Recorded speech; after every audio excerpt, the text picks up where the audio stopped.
আমার পয়গম্বর দুনিয়াতে জাহিলি সমাজকে লুণ্ঠন করে, জাহিলি সমাজকে বাতিল করে, জাহিলি সমাজকে নিজের পায়ের নিচে দাবিয়ে এই সমাজের মাঝে বিবাহের মতো সুন্দর আদর্শ সমাজে চালু করার ব্যবস্থা করার এই নীতিমালা প্রণয়ন করলেন। এই জন্য আমাদের বাংলাদেশে এখনো পর্যন্ত ছেলে সন্তান, মেয়ে সন্তান, স্ত্রী, পরিবার পরিজন নিয়ে আমরা এখনো বসবাস করতে পারতেছি। কথা বলেন ঠিক কিনা? বিয়ে হবে মসজিদের মাঝে, কই বিয়ে করে না করে, যদি কোনো প্রেমিক প্রেমিকা চুরি করে বিয়ে করে তারা যে কই বিয়ে করে পাহাড়ের গুহায় চিপায় চাপায় আড়ালে আবডালে বাংলাদেশের কিনারা যে বিয়ে করে, ওটা তো আছেই। সামাজিকভাবে যে সকল বিয়াগুলা করে এগুলো তারা বাসার ছাদে বক্স বাজাইতে বাজাইতে একেবারে বিল্ডিং গুলাকে কাঁপাইয়া মাটিগুলাকে ফাটাইয়া একেবারে অস্তিত্বহীন করে দেওয়ার চেষ্টা করে। কথা বলা ঠিক কিনা? এরকম চিন্তা ভাবনা মানুষের।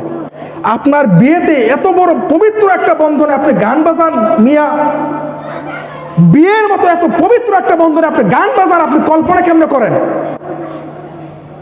এত বড় পবিত্র বিষয় আল্লাহ তাআলা আপনাকে উপহার দান করছেন, আপনি কিভাবে বিয়ের মাঝে বক্স বাজান, বাসাবাড়ির ছাদে ছাদে মানুষকে কষ্ট দেন, অসুস্থ মানুষদেরকে আপনি কষ্ট দেন।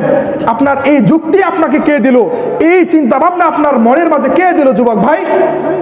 আল্লাহ পাক রব্বুল আলামিন ফেরেশতাকে বললেন, আমি আমার সৃষ্টি আদমকে বানাইলাম। দেখো আদমকে যখন আমি বানাইলাম, আদমকে বানানোর পরে অতিরিক্ত কিছু মাটি আমি আল্লাহ তাআলা বাড়তি হিসাবে রাখলাম। ও ফেরেশতারা, তোমরা কি করবা? ওই অতিরিক্ত মাটিগুলা সারা দুনিয়ার মাঝে তোমরা সুন্দর করে ছড়াইয়া দাও। আল্লাহ পাক রব্বুল আলামিন যখন ফেরেশতাদেরকে আদেশ করলেন, ফেরেশতাদের এই আদেশ পাওয়ার সাথে সাথে ফেরেশতারা অতিরিক্ত মাটিগুলি সারা দুনিয়াতে ছড়া ছিটিয়ে দিল। আল্লাহ তাআলা বলেন, ও ফেরেশতা, যে জায়গার মধ্যে আমি আদমের মাটিগুলাকে ফালাইলাম, কিয়ামত পর্যন্ত ওই জায়গা থেকেই আমি আল্লাহ একটা করে মসজিদ বানায় দিব। সুবহানাল্লাহ, মসজিদ বানায় দিবেন। আল্লাহ পাক রব্বুল আলামিন আদমকে বানাইলেন, ফেরেশতাদের সামনে তুলে ধরলেন। সুম্মা আরাদাহুম আলাল মালাইকা, আল্লাহ পাক রব্বুল আলামিন আদম আলাইহিস সালামকে বানানোর পরে ফেরেশতাদের সামনে তুলে ধরলেন। ফেরেশতারা মনে মনে বলতেছে, আমরাই তো আল্লাহর তাসবিহ জপে, আমরাই তো আল্লাহর পবিত্রতা বর্ণনা করে, আদম আলাইহিস সালাম আর কি পবিত্রতা বর্ণনা করবে? এই আদম আর কি পবিত্রতা বর্ণনা করবে? আল্লাহ পাক রব্বুল আলামিন বললেন, না না না, তোমরা শুধু ফেরেশতা, তোমাদের খাবার দাবারের প্রয়োজন হয় না, তোমাদের ঘুমের কোনো দরকার হয় না, তোমাদের ওযু ইস্তেঞ্জার কোনো দরকার হয় না, তোমাদের বিবি বাচ্চারও কোনো দরকার হয় না, তোমাদের ব্যবসা বাণিজ্যের কোনো দরকার হয় না, তোমাদেরকে চাকরি বাকরি করতে হয় না, তোমাদেরকে শ্রম দিতে হয় না, তোমাদের কোনো পেরেশানি পোহাতে হয় না, তোমাদের শুধু কাজ হলো 24টা ঘন্টা আমি আল্লাহ তাআলার প্রশংসা করবা। কিন্তু আমি এমন একটা সৃষ্টি এখন নতুন করে বানাইলাম, যেই সৃষ্টি মেহনত করবে, চাকরি করবে, ব্যবসা বাণিজ্য করবে, ঘুমাইবে, জৈবিক চাহিদা পূরণ করবে, বাজারে হাটে হাঁটবে, তারপরে রাস্তাঘাটে চলাফেরা করবে। আমার ওই বান্দাটা দুনিয়ার সব কাজ করার পরেও আমি আল্লাহ তাআলাকে 1 সেকেন্ডের জন্য ভুলবে না। সুবহানাল্লাহ বলেন, 1 সেকেন্ডের জন্য ভুলবে না। এই জন্য দেখেন, আমরা দুনিয়াতে কত কাজ করি না, কত রকমের কাজ আমরা করি। তো কাজ করার পরেও আমরা সবসময় যতটুকু পারি আল্লাহ তাআলাকে আমরা স্মরণ করি কি করি না? আমাদের জবানে আল্লাহ তাআলার নাম আছে না নাই? সব সময় থাকে। কিন্তু ফেরেশতাদের তো এরকম কোনো দায়িত্ব নাই, তাদের চাকরি করতে হয় না, তাদের সকাল 9টা থেকে বিকাল 5টা পর্যন্ত কোনো ডিউটিও করতে হয় না, তাদের সরকারি বেসরকারি কোনো চাকরি করতে হয় না। কিন্তু আদম সন্তানরা সমস্ত কাজের মধ্যে থাকার পরেও আল্লাহ তাআলাকে স্মরণ করে।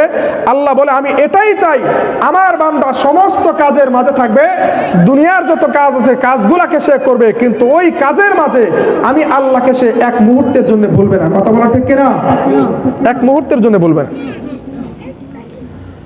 যখন ফেরেশতারা দেখলো যে না, আদম তো খুব সুন্দর করে আল্লাহ তাআলার প্রশংসা শুরুতেই, মানুষের কথা বলার শুরুটাই যখন আলহামদুলিল্লাহ হয়ে গেল, তো ফেরেশতারা তো অবাক হয়ে গেল যে এটা আল্লাহ তাআলার প্রশংসাটা কিভাবে করলো।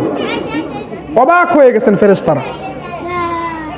এরপরে দেখেন যে আরো কত কাজ বাকি আছে, আরো কত রকমের কাজ বাকি আছে। দেখেন, ফেরেশতাদের সামনে শুধু তুলে ধরলেন তা না, وعلم آدم الأسماء كلها ثم عرضهم على الملائكة আদম আলাইহিস সালামকে আল্লাহ পাক রব্বুল আলামিন সারা দুনিয়াতে সমস্ত কিছুর নামগুলাকে আল্লাহ তাআলা শিক্ষা দান করলেন। সুবহানাল্লাহ।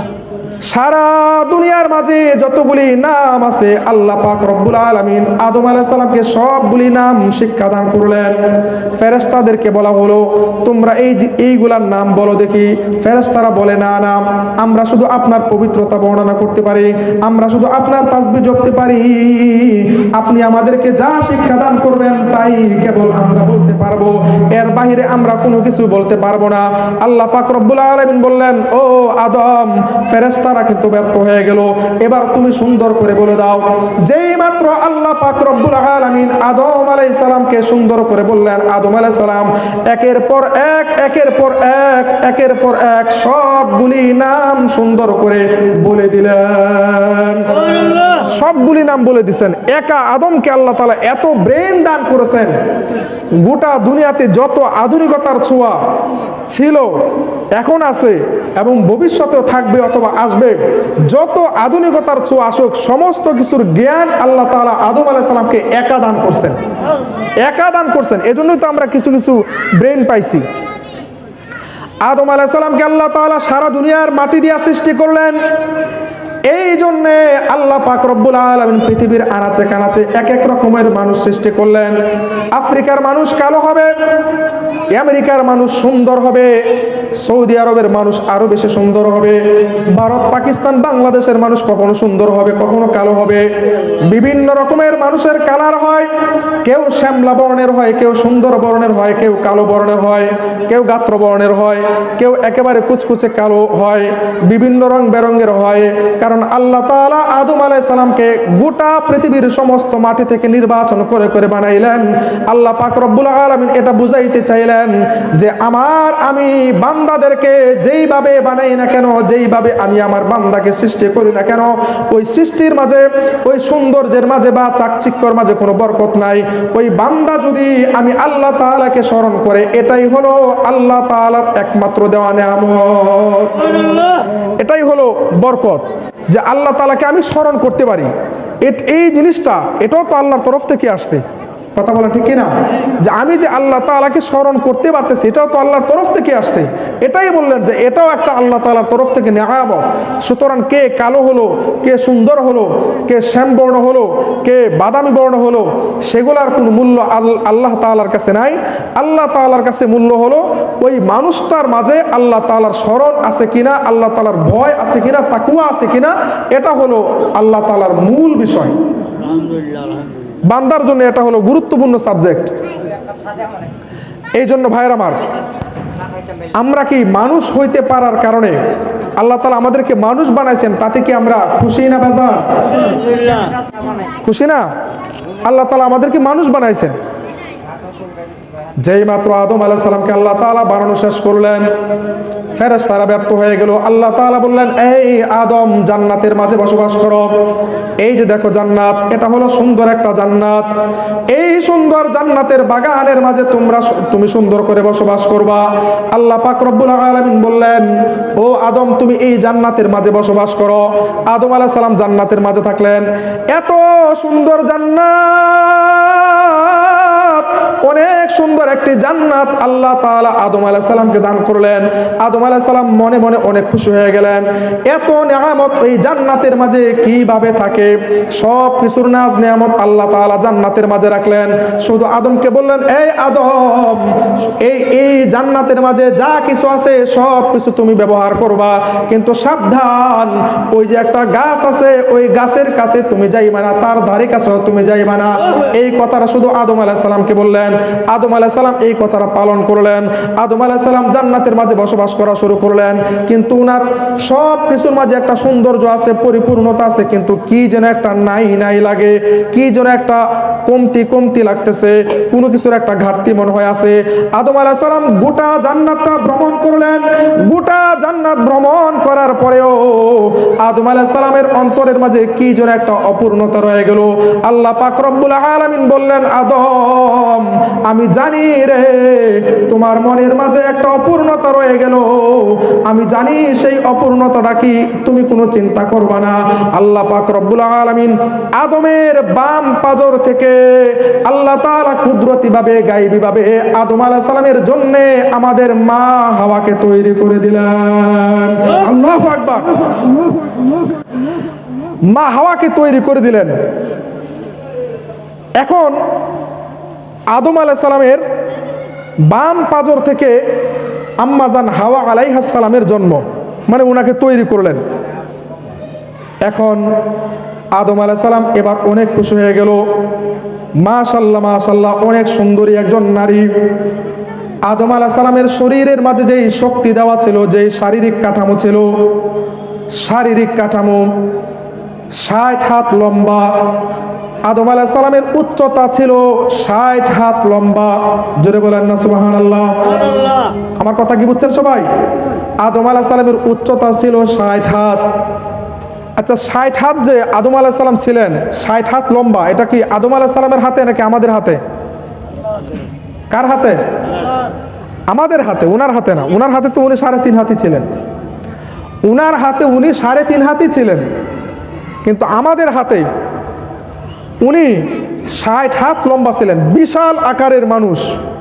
বাপ তো বাপের মতোই হওয়া লাগবে, কি বলেন, কথা ঠিক কিনা? বাবা তো বাবার মতোই হইতে হবে। 60 হাত লম্বা আদম আলাইহিস সালামের শরীরের মাঝে আল্লাহ তাআলা শক্তি দান করছেন, কুওয়াত দান করছেন, শারীরিক সৌন্দর্য দান করছেন, চমৎকার আকৃতি দান করছেন। আল্লাহ পাক রব্বুল আলামিন যেই মাত্র আদম আলাইহিস সালামের জন্য মা হাওয়াকে তৈরি করে দিলেন, আদম আলাইহিস সালাম এবার মা হাওয়ার কাছে যাইতে চান।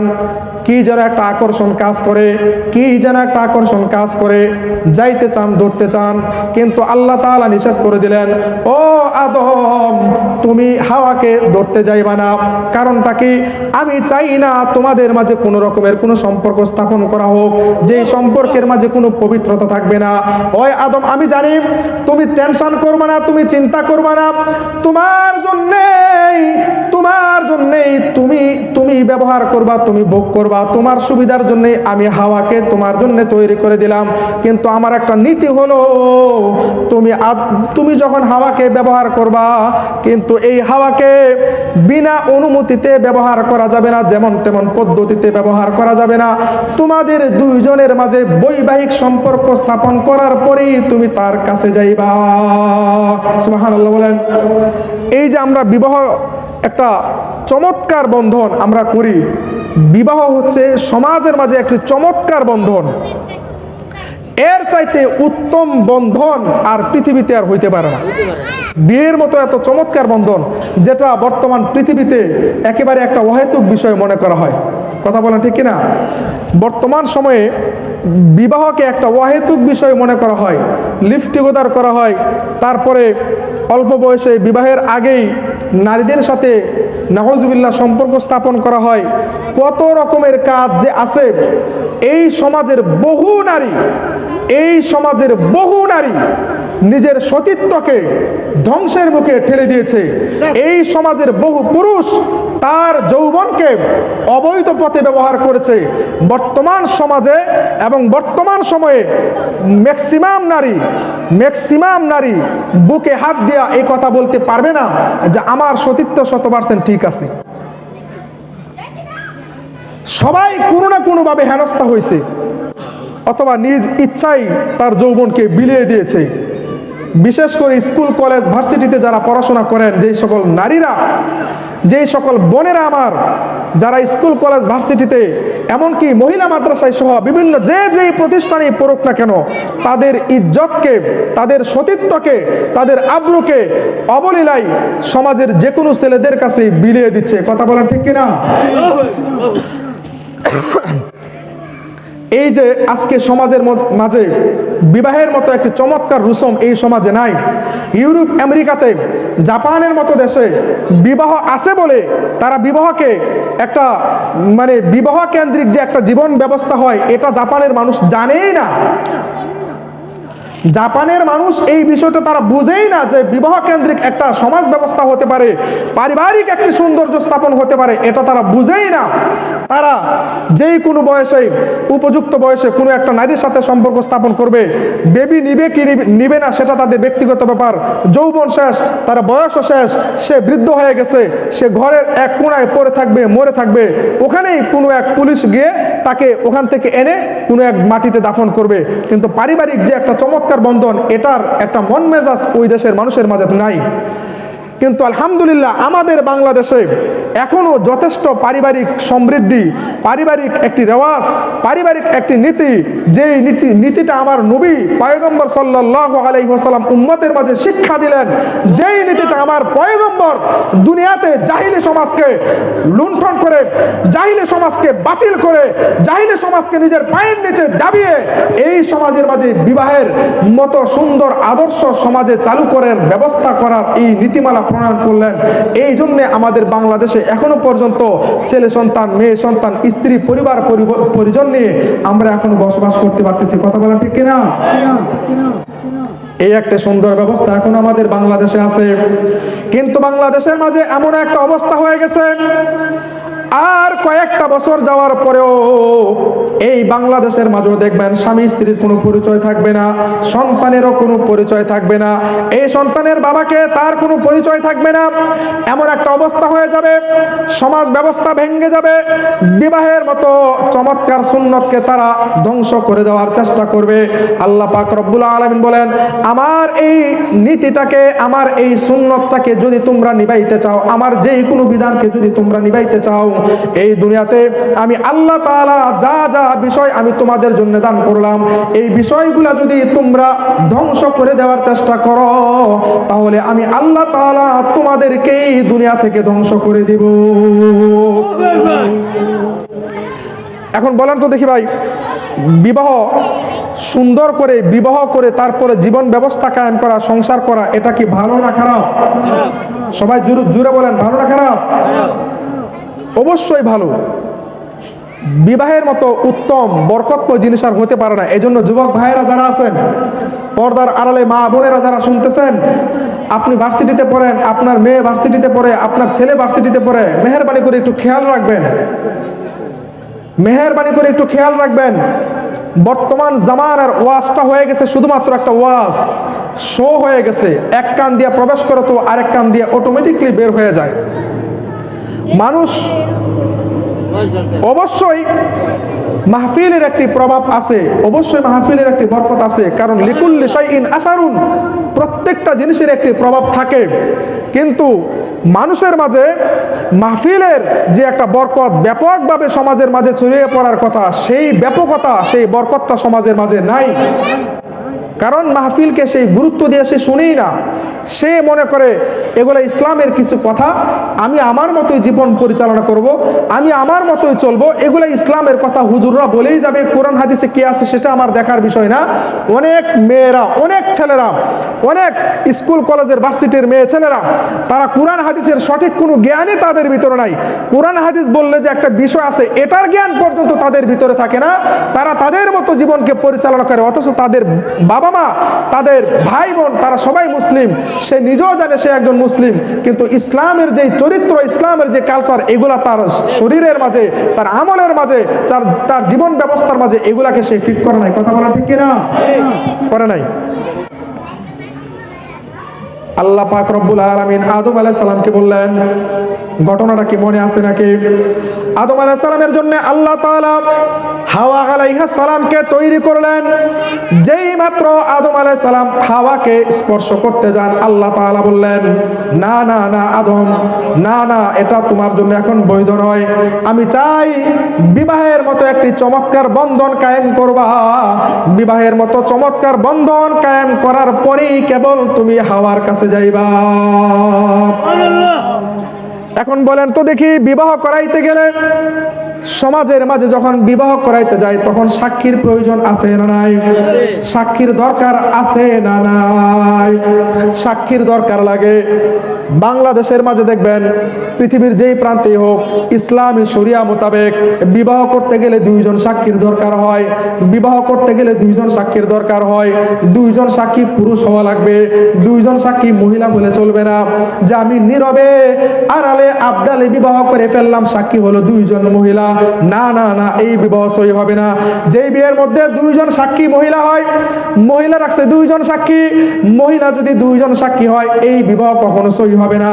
ওই বিবাহ করার পরে যদি তারা বাসর করে সংসার করে, আল্লাহ তাআলা জিনার গুনাহ দান করবেন। ওই বিবাহের মাঝে বরকতের নামে আল্লাহ তাআলা গজব পাঠিয়ে দিবেন। কথা বলেন ঠিক কিনা?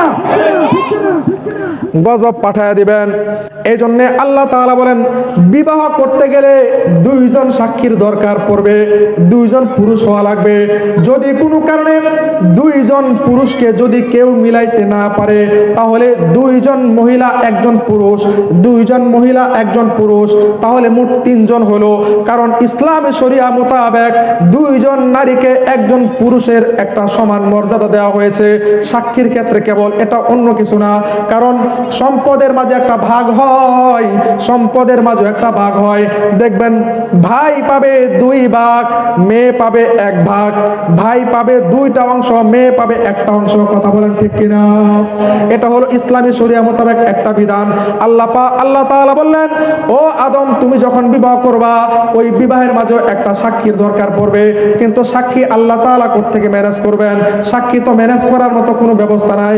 কারণ পৃথিবীর মাঝে প্রথম মানুষই আদম, আদমের আগে তো আর কোনো মানুষকে আল্লাহ তাআলা বানান নাই। বানাইছেন? আদমের আগে আর কাউকে আল্লাহ তাআলা বানাইছেন? এখন সাক্ষী পাবে কই? দেখেন সাক্ষীর কিন্তু খুবই গুরুত্ব। আপনি মনে করতেছেন একজনের বাসায় বৈশা বিবাহ করে ফেলছেন, এই সমাজের নারী আর পুরুষ যারা মনে করেন যে একটা পুরুষ আরেকটা মহিলার সাথে প্রেমের সম্পর্ক স্থাপন হইল, কিসের সম্পর্ক ভাই? জোরে বলেন না, কিসের সম্পর্ক?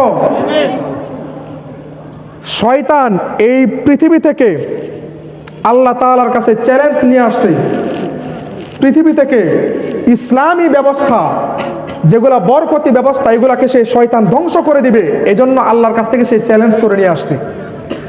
দেখেন এই সাক্ষীর গুরুত্বটা কিন্তু ইসলামে অপরিসীম। তো প্রেমিক প্রেমিকা এখন একজন আরেকজনকে বিয়ে করবে, তারা আবার সাক্ষী পাবে কই? সাক্ষী আনতে গেলেই তো একটা বিশাল ব্যাপার, অনেক বড় ঝুঁকি। এত বড় ঝুঁকি যারা করে তাদেরকে জিজ্ঞাসা করে দেখবেন সাক্ষী পাবে কই? সাক্ষী মেরাজ করে আর কিছু নাকি? কারণ সাক্ষী লওয়ার পরে যদি ওই প্রেমিকার আর ওই প্রেমিকের বাবার বাড়িতে খবর হয়ে যায় যে তারা তো আড়ালে গোপনে ভেগে গিয়ে বিয়ে করে ফেলছে, তাহলে বিয়ে করছে সময় সাক্ষী কই? ওই দুইজন সাক্ষীর কাছে আবার পুলিশের মামলা ঢুকাইয়া দিবে। কথা বলা ঠিক কিনা? মামলা ঢুকাইয়া দিবে। এখন সাক্ষী পাবে কই? তারা নিজেরা বিয়ে করে। সাক্ষীরা কি আসমানকে? সাক্ষীরা কে হলো আকাশের তারাকে। আমি আকাশের চাঁদকে সাক্ষী রেখা, আসমানের তারাকে সাক্ষী রেখা, সূর্যকে সাক্ষী রেখা, 7 আসমান 7 জমিন, এই পৃথিবী সমস্ত মানুষকে, কীট পতঙ্গ পশু পাখি সবকিছুকে সাক্ষী রেখা আমি তোমাকে বিবাহ করলাম, এমন কথা বলে। আমি আপনাদের কাছে বলতে চাই, শুধু 2জন মানুষ ছাড়া, 2জন পুরুষ মানুষ ছাড়া গোটা দুনিয়ার আসমান জমিন তারকা সূর্য চন্দ্র এই বিষয়গুলা সাক্ষী রেখা যদি কিয়ামত পর্যন্ত বিবাহ করে, বিবাহ সহি হবে নাকি? সেই বিয়ে কি সহি হবে নাকি? এই বিয়ে কিন্তু কোনোদিন সহি হবে না। আপনি মনে কইরেন না ওই বিবাহের মাঝে আপনার কোনো হালালের সম্পর্ক স্থাপন হলো, এটা জেনা হয়ে গেল। আর জেনা করার পরে বরকতের নামে আল্লাহ তাআলার তরফ থেকে লানত এবং গজব চলে আসবে। এই জন্য ভাইয়ের আমার, বিয়ের মাঝে যারা বিয়ে করবেন 2জন সাক্ষীর দরকার আছে না নাই? 2জন সাক্ষী লাগবে। ইসলামী শরিয়া মোতাবেক 2জন সাক্ষী হলেই, 2জন সাক্ষী হলে সে যেই হোক, সে আপনার আপনজন হোক অথবা পরের কেউ হোক, অথবা রাস্তাঘাটের 2টা ফকিরকে, কাজী সাবরা, এই ঢাকা শহরে যত কাজী সাবরা আছে, ঢাকা শহরে যত কাজী সাবরা আছে, কাজী সাবরা এক ধরনের পাজি সাপ। তাদের কাছে হালাল হালাল, হারামও তাদের কাছে হালাল। একটা হারাম বিষয় 2 সেকেন্ডে তারা হালাল বানায় দিব। তাদের তো এখন টাকার দরকার। ভাই কথা বলো ঠিক কিনা? তাদের হলো টাকার দরকার, তারা রাস্তার বাজারে বাজারে কাজী অফিস লাগায় রাখছে, কাজী অফিস লাগায় রাখছে। এখন ছেলে মেয়ে আসছে মানে বিয়ে করবে, বিবাহ বন্ধন বাস্তবায়ন করবে, সাক্ষী পাবে কই? রাস্তা থেকে দুইটা ফকির ধরে নিয়ে আসছে। ফকিরকে জিজ্ঞাসা করে সারাদিন ভিক্ষা করে কত পাও? বলে 2000 টাকা। বলে এখানে সাক্ষী হয়ে যাও, অটোমেটিকলি 2000 টাকা দিয়ে দিব। ফকির তো এবার মনে মনে অনেক খুশি হয়ে গেল। সারাদিন ভিক্ষা করার চাইতে একবার একটা বিয়ের মধ্যে সাক্ষী হয়ে গেলে 2000 টাকা পাওয়া গেলে লস কিসের? আমি রাস্তায় ফকিরগিরি করি, আমি ফকির, আমি ভিক্ষা করি, এখানে কোনো টেনশন নাই। রাস্তার ফকিরকে সাক্ষী রাইখা ওই ছেলে এবং মেয়ে বিবাহ করলো, ওই ছেলে এবং মেয়েটা বিবাহ করলো, ওই ছেলে এবং মেয়েটা বিবাহ করছে। এখন যদিও দুইজন ফকিরকে সাক্ষী রাখছে, যাকেই সাক্ষী রাখুক, দুইজন আকেল বালেগ মুসলিম, আকেল বালেগ আরেকটা কি মুসলিম। কি বললাম ভাই? আকেল মানে তার জ্ঞান আছে, সে পাগল না। সাক্ষী হওয়ার জন্য 3টা শর্ত। সাক্ষী হওয়ার জন্য কয়টা শর্ত ভাই? জোরে বলেন কয়টা? 3টা শর্ত। সাক্ষী হওয়ার জন্য 3টা শর্ত। 1 নম্বর হচ্ছে আকেল হতে হবে, অর্থাৎ সে পাগল না, তার জ্ঞান থাকতে হবে। 2 নম্বর হলো সে বালেগ হতে হবে। সাক্ষী একটা দৈরা নিয়ে আসছে 12 বছর। কত বছর? সাক্ষী একটা দৈরা নিয়ে আসছে 7 বছর। এই 7 বছরের সাক্ষী যদি সারা দুনিয়ার সমস্ত শিশু মিলা নিয়ে আসেন, সাক্ষী গ্রহণযোগ্য হবে? গ্রহণযোগ্য হবে না। আকেল হওয়া লাগবে, বালেগ হওয়া লাগবে। ইসলামী শরিয়া মোতাবেক 15 বছরের অধিক, কমাস কম রাষ্ট্রীয় নিয়ম অনুযায়ী 18 বছরের অধিক হওয়া লাগবে, তাকে বালেগ বলা হয়। আচ্ছা, এবার ধরেন মুসলিম হওয়া লাগবে। অমুসলিম ধৈরা নিয়ে আসছে, বিয়া হবে তো এখন সাক্ষীর দরকার, অমুসলিম একটা ধরছে আর কি, ওই খ্রিস্টান অথবা হিন্দু অথবা বুদ্ধ অথবা অন্য কোনো বিধর্মের একটা ধৈরা নিয়ে আসছে। বলেন তো দেখি, গোটা দুনিয়ার সমস্ত হিন্দুদেরকে আইন যদি আমি বিয়ের মধ্যে সাক্ষী রাখি, সাক্ষী হবে? মুসলিম হওয়া লাগবে। কি হওয়া লাগবে? এই 3টা শর্ত। আকেল হওয়া লাগবে, বালেগ হওয়া লাগবে, মুসলিম হওয়া লাগবে। আজকে এই সমাজের মাঝে বিবাহের সমস্ত আয়োজনগুলো আছে, বিয়ের সমস্ত দিকগুলো আছে, কিন্তু এই সুন্দর সুন্দর ব্যবস্থাগুলো বিয়ের মধ্যে কেউ রাখে না। বিয়েটা খুব কমিউনিটি সেন্টারের মাঝে হয়, অনেক দামি দামি জায়গার মাঝে বিয়েটা হয়, অনেক গুরুত্বপূর্ণ জায়গার মাঝে বিয়ে হয়। কিন্তু দেখবেন সমাজের মুসলমান মা বোনেরা, মুসলমান পুরুষরা তাদের সন্তানদেরকে মসজিদের মাঝে বিবাহ বন্ধন করায় না, মসজিদের মাঝে বিবাহ দেয় না। অথচ রাসূল সাল্লাল্লাহু আলাইহি ওয়াসাল্লাম বলেছেন, গোটা দুনিয়াতে যত বিবাহ হবে, বিয়ের সবচাইতে উত্তম স্থান হলো মসজিদ। কোথায় ভাই? মসজিদ। বিয়ের উত্তম স্থান কোথায়? মসজিদ। মসজিদের মাঝে বিয়ে করাইতে হবে, কমিউনিটি সেন্টারের মাঝে বিয়ে না, সেটা বাড়ির কোনো উঠানের মাঝে বিয়ে না, এদিক সেদিকে কোনো বিয়ে না, বিয়ে করাইতে হবে মসজিদের মাঝে। 2 জন সাক্ষী তো থাকবেই, 2 জন সাক্ষীর সাথে সাথে মসজিদের মাঝে যত মুসল্লি আছে সমস্ত মুসল্লিগুলো বিয়ের সাক্ষী হয়ে গেল। বলেন না সুবহানাল্লাহ? সাক্ষী হয়ে গেল, তারাও সাক্ষী হয়ে গেছে। কিন্তু আমরা বাংলাদেশের মুসলমান, আমাদের ইমাম হলো ইমাম আবু হানিফা রহমতুল্লাহি আলাইহি। ইমাম আবু হানিফা রহমতুল্লাহি আলাইহি আমাদের জন্য এত সুন্দর একটা ব্যবস্থাপনা করে দিলেন। বলে 2 জন বালেগ এবং বালেগা নারী এবং পুরুষ যদি বিবাহ করতে চায়, যদি তারা পিতা মাতার পারমিশন ছাড়া বিয়ে করে ফেলে, ইমাম আবু হানিফা রহমতুল্লাহি আলাইহির মতামত অনুযায়ী বিবাহ সহি হয়ে গেছে, বিবাহ সহি হয়ে গেল। বলেন তো দেখি, এটা আমাদের বাংলাদেশের জন্য একটা রহমত হলো কি হলো না? জুড়ে বলেন আল্লাহু আকবার। ইমাম আবু হানিফা রাহমাতুল্লাহ আলাইহি বলেন, যদি কোনো আকেল, যদি কোনো বালেগ এবং বালেকা নারী এবং পুরুষ একে অপরকে বিবাহ করতে চায়, যেই কোনো পরিচিত হোক অপরিচিত হোক, 2 জন সাক্ষীকে রাইখা যদি বিবাহ করে, তাহলে তার বিয়েটা সহি হয়ে যায়। এটা হলো এই ইমাম আবু হানিফা রাহমাতুল্লাহ আলাইহির ফতোয়া এবং বাংলাদেশের এটাই ফতোয়া। কিন্তু ইমাম শাফি রাহমাতুল্লাহ আলাইহি বলেন, যদি কোনো বিয়ের মাঝে মামা না থাকে, চাচা না থাকে, বাবা না থাকে, দাদা না থাকে, ওলি যারা হবে, ওলি অর্থাৎ ছেলের আত্মীয়, ছেলের আত্মীয় মানে ছেলের মেয়ের রক্তের সাথে সম্পর্ক, কাকা থাকতে হবে অথবা বাবা থাকতে হবে অথবা দাদা থাকতে হবে অথবা মামা থাকতে হবে, মেয়ের কাকা থাকতে হবে, মেয়ের কাকা যদি না থাকে মেয়ের বাবা থাকতে হবে, মেয়ের বাবা যদি না থাকে মেয়ের চাচা থাকতে হবে, চাচাও যদি না থাকে মেয়ের মামা থাকতে হবে, ওলি কেউ একজন থাকতে হবে। মেয়ের ওলি ছাড়া, সন্তান ছেলের ওলি ছাড়া অন্য কোনো মানুষকে সাক্ষী রাইখা যদি বিয়ে করানো হয় এই বিয়ে সহি হবে না। এটা হলো ইমাম শাফি রহমতুল্লাহ আলাইহির মতামত। কিন্তু ইমাম আবু হানিফা রহমতুল্লাহ আলাইহি বলেন যদি কোনো পুরুষ দুইজন সাক্ষী রাইখা বিবাহ করে ফেলে, আমরা সামাজিক চিন্তা ভাবনাকে সামনে রাইখা গুনাহ থেকে বাঁচানোর জন্য, উম্মতের জন্য আমি ইমাম আবু হানিফা এটা সহজ করে দিলাম। সুবহানাল্লাহ।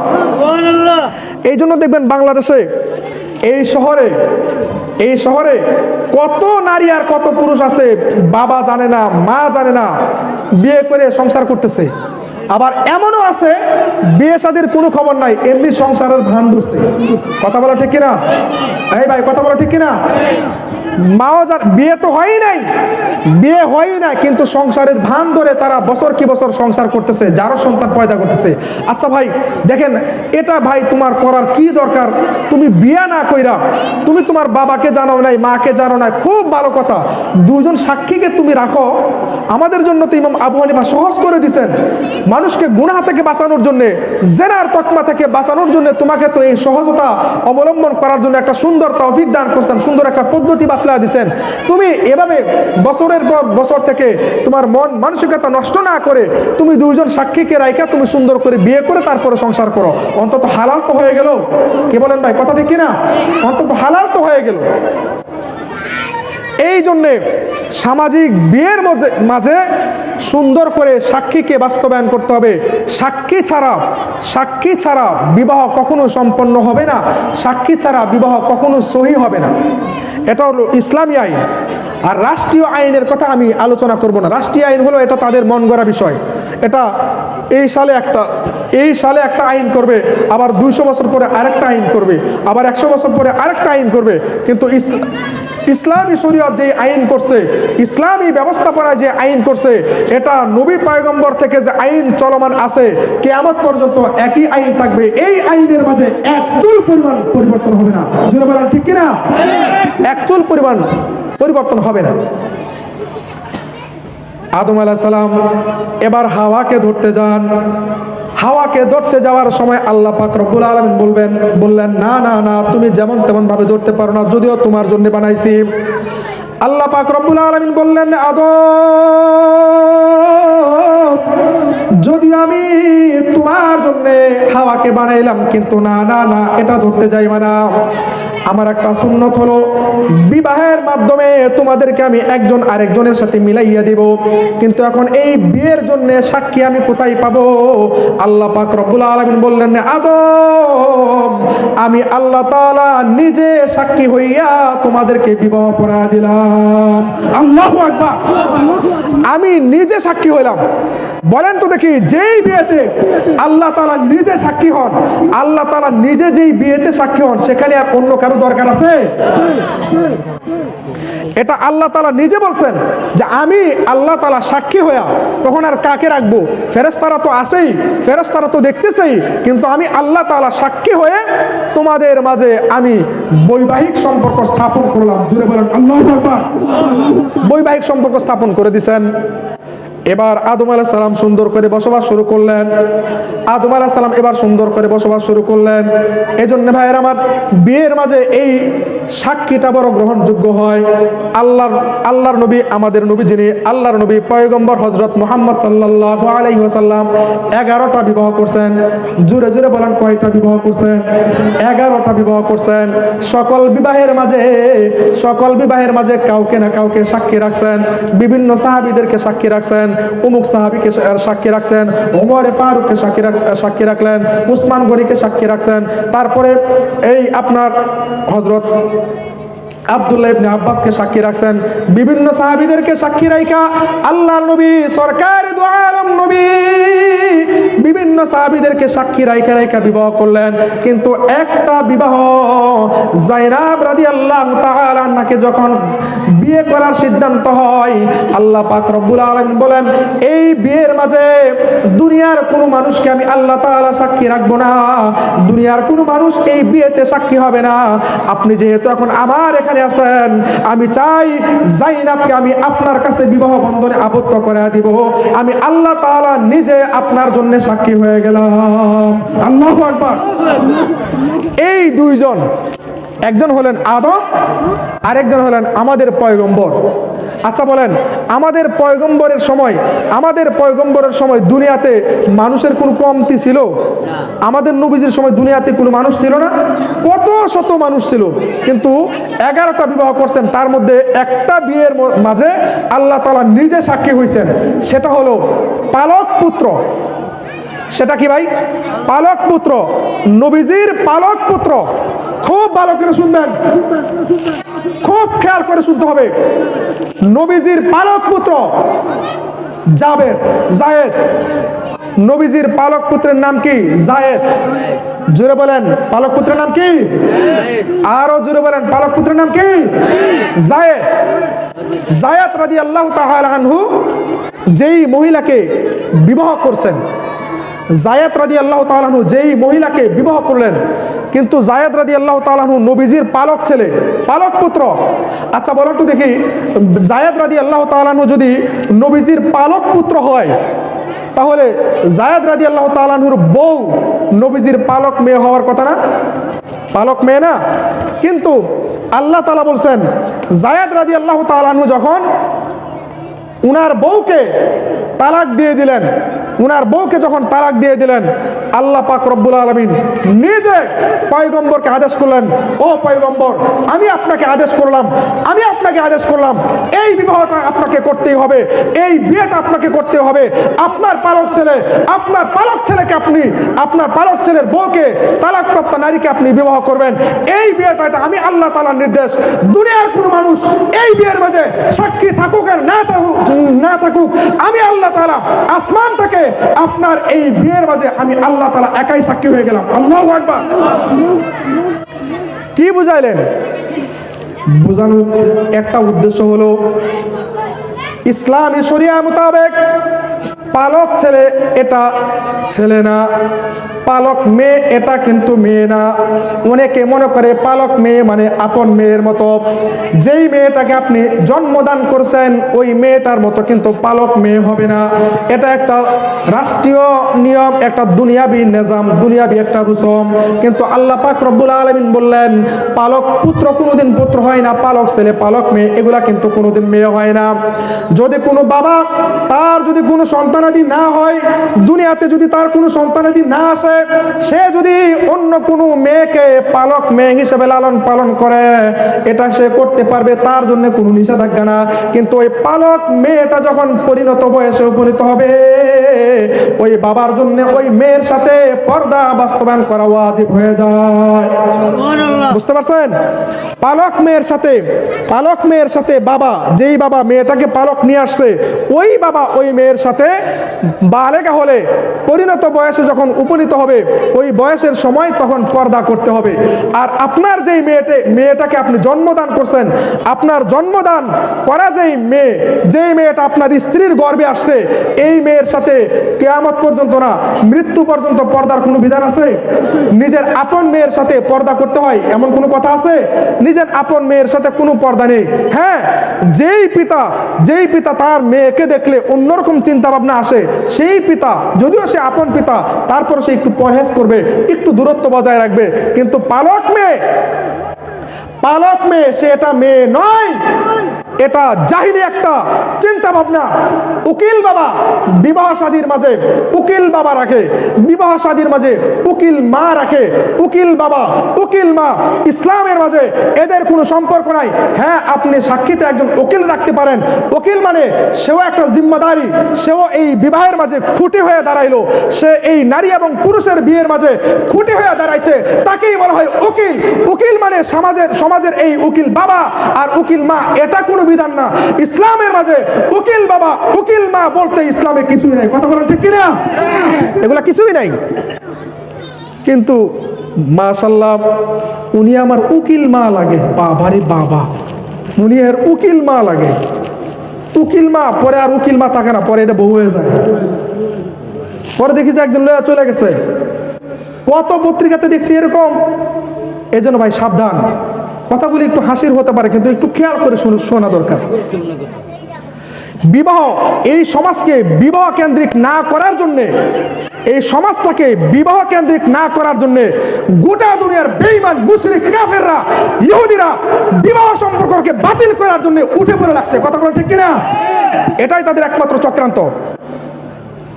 বিবাহ বিষয়কে তারা বাতিল করতে চায়, আর আল্লাহ তাআলা বিবাহকে বাস্তবায়ন করতে চায়।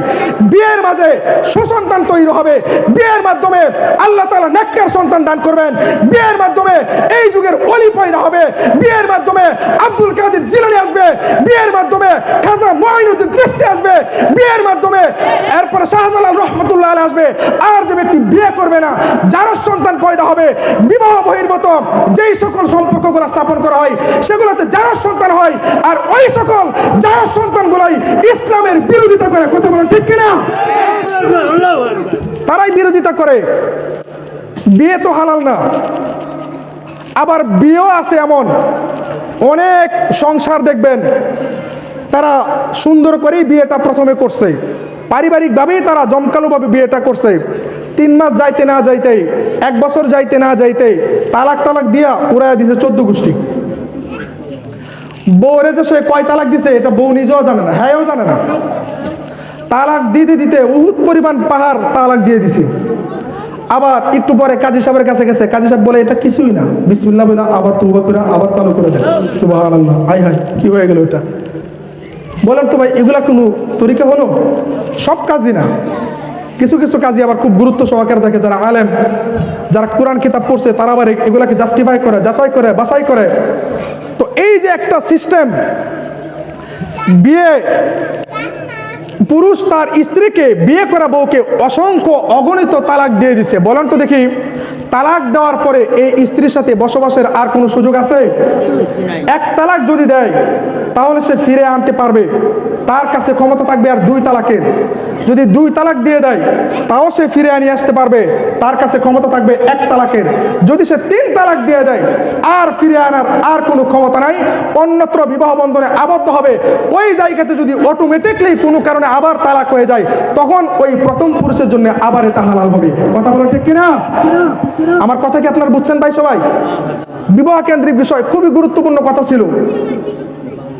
এই বিয়েতে আল্লাহ তাআলা এই বিয়ের মাঝে বরকত রাখছেন। এই জন্য সমাজের ভাইরা, সমাজের বোনেরা, পর্দার আড়ালে মা বোনেরা যারা আছেন, যদি এমন চিন্তা ভাবনাই হয়ে থাকে যে আপনার সন্তানকে আপনি সুন্দর করে লালন পালন করবেন, সমাজের অশ্লীল কর্মকাণ্ডের সাথে জড়িত করবেন না, যদি আপনার এমন চিন্তা ভাবনাই থাকে, তাহলে আপনাকে আমি ধন্যবাদ জানাই। আপনি ওই চিন্তা নিয়ে বড় হন, ইসলামী চিন্তা চেতনা আপনি লালন করেন। আল্লাহ তাআলা সুন্নত মোতাবেক যদি জীবন যাপন করতে পারেন, আল্লাহ তাআলা আপনাদের ঔরসের মাঝে যুগের ওলি দান করবেন। জুড়ে বলেন আল্লাহু আকবার। যুগের ওলি দান করবেন। এখন দেখেন, আদম আলাইহিস সালাম এবার জান্নাতে বসবাস শুরু করলেন, বিয়া করায় দিছে।